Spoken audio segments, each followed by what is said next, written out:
Baik, bismillahirrahmanirrahim. Assalamualaikum warahmatullahi wabarakatuh. Waalaikumsalam warahmatullahi wabarakatuh.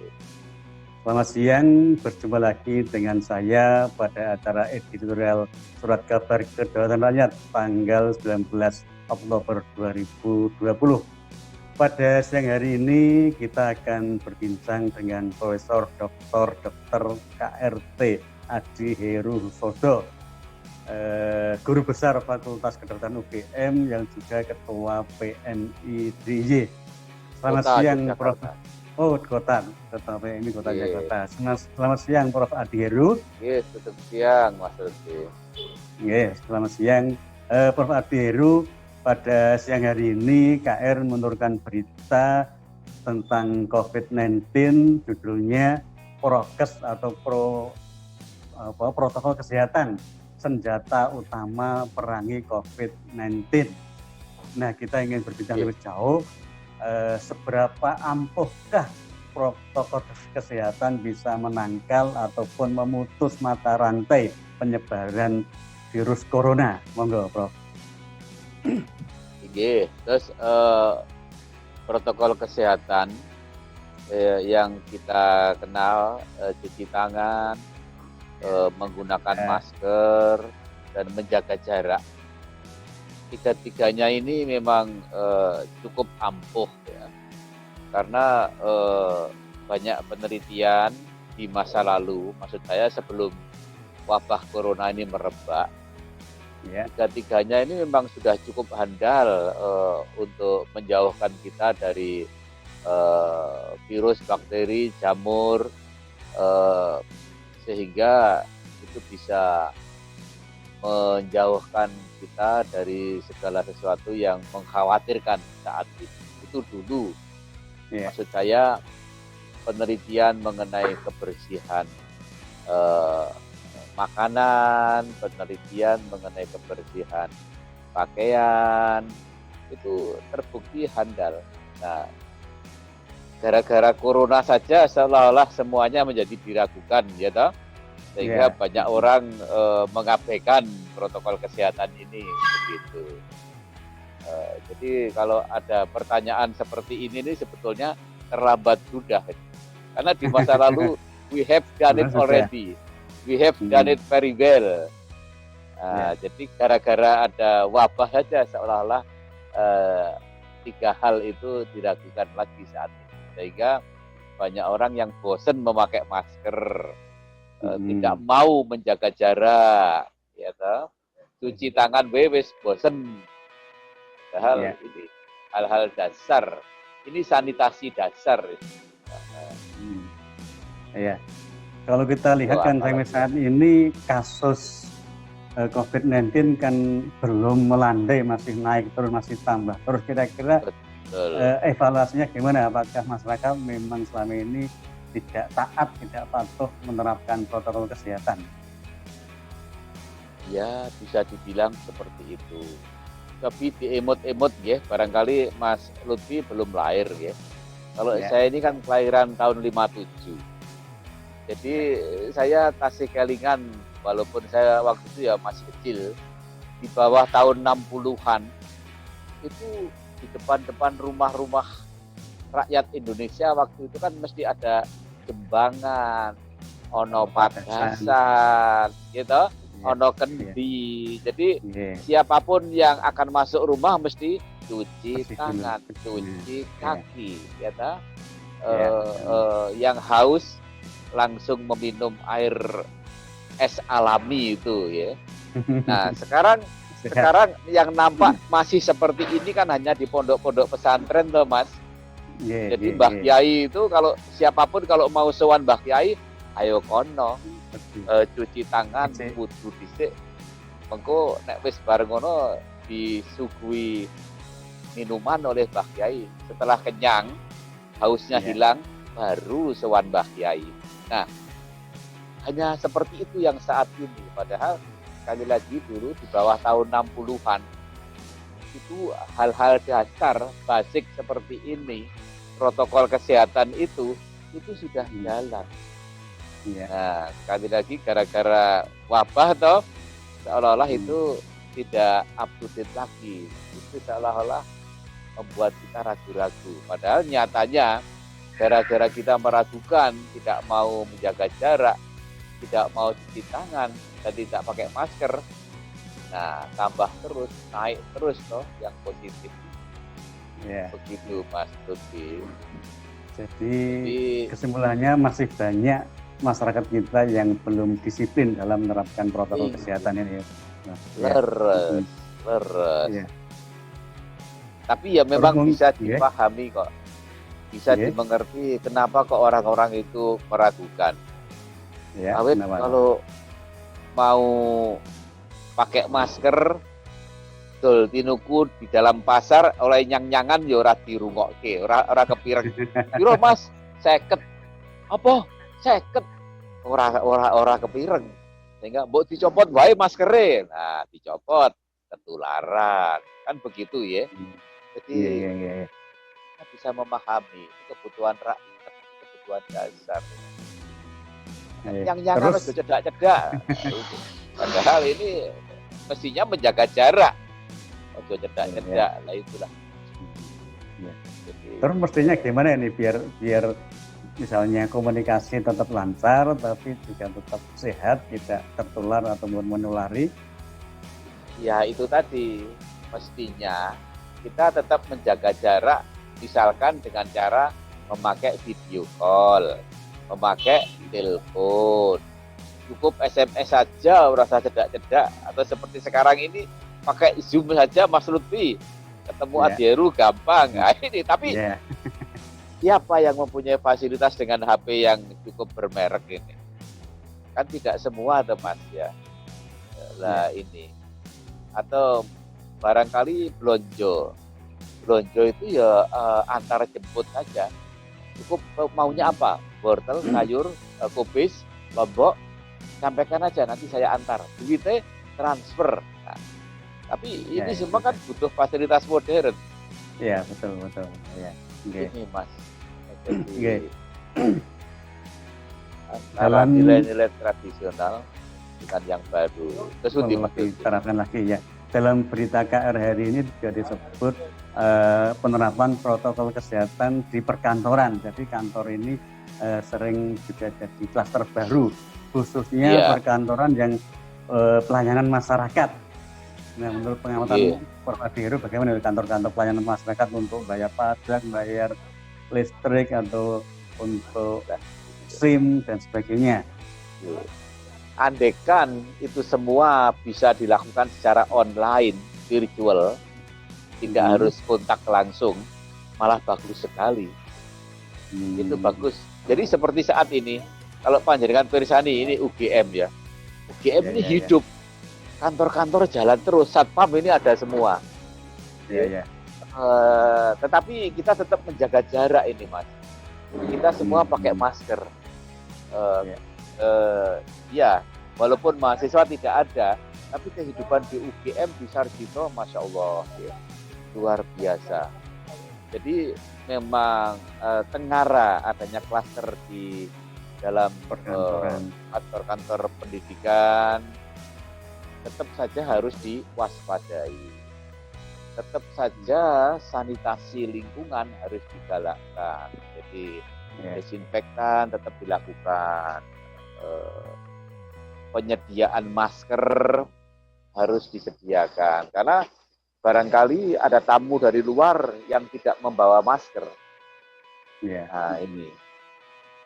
Walaupun ada juga ya, saya menemui ada orang dari luar kota mau nemui saudara kita.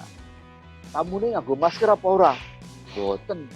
Aja ditampa. Waduh. Ini kan kasihan, Mas. Jauh-jauh tekan gon ditolak goro-goro ora ono masker. Nah inilah. Seperti itu, Mas. Jadi perlu disediakan ya di kantor-kantor terutama. Iya. Di depan rumah mestinya ya ada air dan sabunnya. Masa hanya cuci tangan tok? Kalau hanya pakai air tok tanpa antiseptik, sabun, alkohol, ya nggak bersih. Begitu ya. Jadi monggo kalau orang Jawa itu oleh menyebut ngawekan, gek mbok menowo. Nah ini. Sehingga tadi saya katakan sesungguhnya 3 hal protokol kesehatan ini sudah lama benar diterapkan oleh bangsa kita. Lah kalau sekarang kita meragukan gara-gara ada wabah, saya katakan itu terlambat sudah. Lagunya Panjaitan Bersaudara itu loh Mas, terlambat sudah. Katakan padaku, kita meragukan hasil karya anak bangsa sendiri. Nah, ya.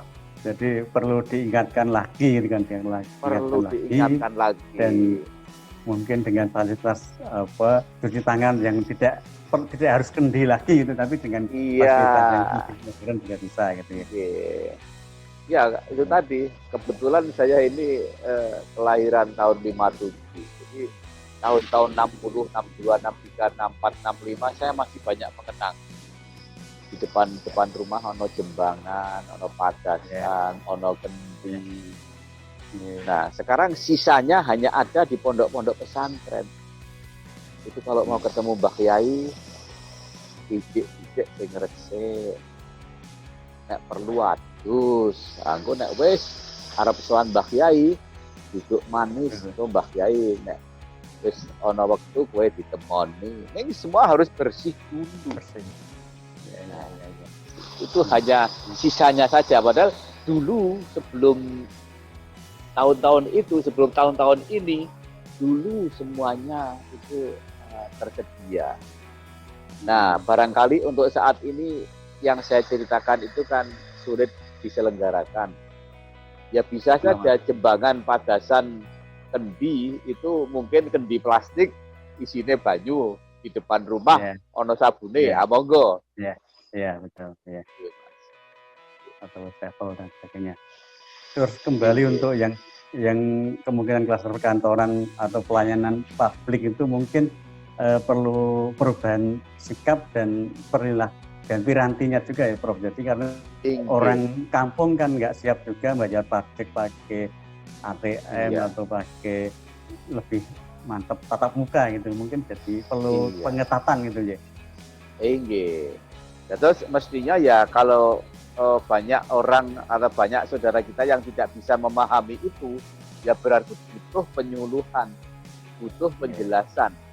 Nah, penjelasan bisa saja lewat koran, penjelasan bisa saja lewat tenaga sosial, pekerja sosial yang mendatangi rumah ke rumah, membagi brosur, menjelaskan. Nah ini loh, ini kita kalah dengan bangsa Cina dan bangsa Belanda. Bangsa Cina itu mereka mempunyai barefoot doctor, tenaga penyuluh kesehatan yang datang rumah ke rumah, itu di Cina. Nah, di Belanda saat ini masih ada social worker, pekerja sosial yang memberi penyuluhan datang ke rumah-rumah loh Mas. Padahal Belanda itu negara modern. Ini kok pekerja sosial. Nah, Indonesia kan sudah modern loh Mas ya. Malah kita tidak punya pekerja sosial toh. Kita nggak punya tenaga penyuluh kesehatan toh Mas. Kita sudah modern sekali ini. Nah, Milo monggo. Apakah KR mampu mengatasi seperti ini? Apakah KR bisa mencari jalan keluar? Bagaimana caranya supaya penyuluh kesehatan seperti di negara-negara maju tadi itu bisa ada di Indonesia. Nah, kalau kemudian kita kembali ke the 5 level of prevention, 5 tahap pencegahan di bidang kesehatan masyarakat, itu kan ada 5, promotif, preventif dan protektif, kuratif, disability limitation, and rehabilitatif. Nah, nampaknya mungkin karena kita sudah merasa modern ya, kita fokusnya pada pengobatan. Sehingga promotif, preventif, protektif dilupakan, diabaikan, kurang. Padahal sekali lagi, justru negara besar, Cina dan Belanda masih ada loh Mas ini. Tetap masih dijalankan itu ya. Dijalankan. Nah, maksud saya kita ini wis negara maju apa wis negara setengah? Mestinya maju tapi tidak meninggalkan hal lama yang Nah, positif itu nggih. betul. Ojo nganti nek wong Jawa ojo nganti milik gendong lali. Ya toh? Nggih, nggih, Bareng nggih, wis nggih. kakean mobil, kakean motor, lali biasane. Nah itu. Hmm, iya. Ini kita ini milik gendong lali. Oh, seperti itu nggih. Nah, sekali lagi mila monggo. Apakah the five level of prevention yang menjadi pegangan kesehatan masyarakat sedunia itu di poin mana kita akan berfokus? Kuratif saja. Sesungguhnya kalau menurut saya loh ya, Preventif. wabah ini adalah mengingatkan kita untuk berpegang tetap kepada 5 tahap pencegahan itu. Sesungguhnya kalau menurut saya ya semuanya 5 diterapkan itu. Iya, wong kita tetap Pancasila. Iya toh. Islam jidat rolat lukat maco moji tetap 5 ya toh. Nggih menika Mas Lutfi. Iya. Jadi apalagi Mas Lutfi?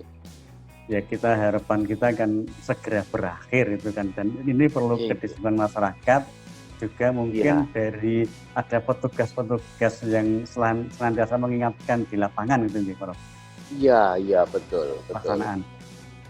Iya betul. Jadi sesungguhnya kalau menurut saya penanganan COVID-19 ini perlu campur tangan dari semua bidang ilmu. Perlu campur tangan dari semua pihak. Tidak boleh ada yang saling menyalahkan. Kok kue meneng wae, jangan. Semua pihak. Tanpa campur tangan dari semua pihak, ya lama sekali ini nanti akan terus terjadi. Iya. Jadi kalau nggak berhenti kan kehidupan atau kegiatan masyarakat nggak bisa seperti dulu lagi itu karena pada batasi gitu ya. Leres maksudnya. Ini tanpa terasa waktu udah mau habis 30 menit, mungkin ada closing statement dari Profesor Adir ini. Nek kangge kula monggo saek koproyo semua kita tangani kanthi kesarengan awet saking perlunya berkah yang barokah dan kemaslahatan umat yang harus kita lakukan. Ngaten Mas Lutfi. Nuwun sewu kok kesimpulannya dadi basa Jawa ya. Tapi insya Allah banyak yang paham, Prof. Inggih, matur nuwun. Iya, saya kira ini akses sekali, Prof. Sebenarnya masih banyak yang kita perbincangkan, tapi karena waktu sudah habis, maka mungkin insya Allah lain waktu masih bisa ngobrol-ngobrol lagi, Prof, untuk kebaikan, kemaslahatan banyak orang. Baik, saya begitu pemirsa, tanpa terwaktu sudah habis.